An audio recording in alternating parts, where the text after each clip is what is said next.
If you want to communicate science beyond your peers, you should be aware of two main groups of actors involved other than scientists: the science journalists and professional communicators who work in press offices or communication agencies. All three groups of actors, the communicators, the journalists, and the scientists, have their own interests and responsibilities. However, their roles have changed considerably over the last 2 decades.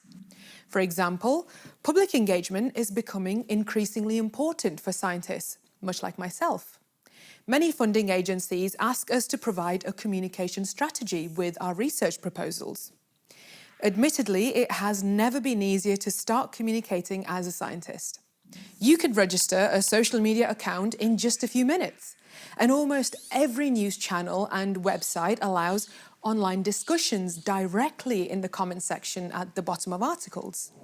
We can publish longer form articles on our own blogs or on news sites such as The Conversation. Twitter in particular has become an important communication channel amongst researchers. Professional science communication is also experiencing a golden age right now. An explosion of formats and channels has led to the transformation of press offices at universities and research institutes into professional communication departments.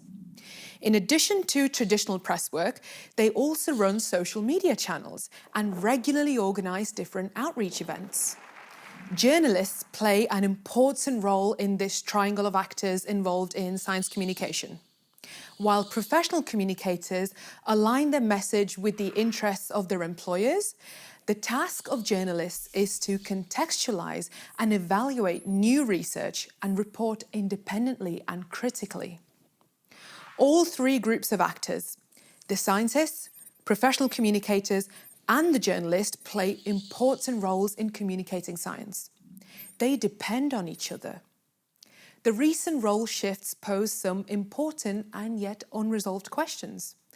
For example, how can public engagement by scientists be adequately acknowledged and rewarded? And how can independent science journalism be saved?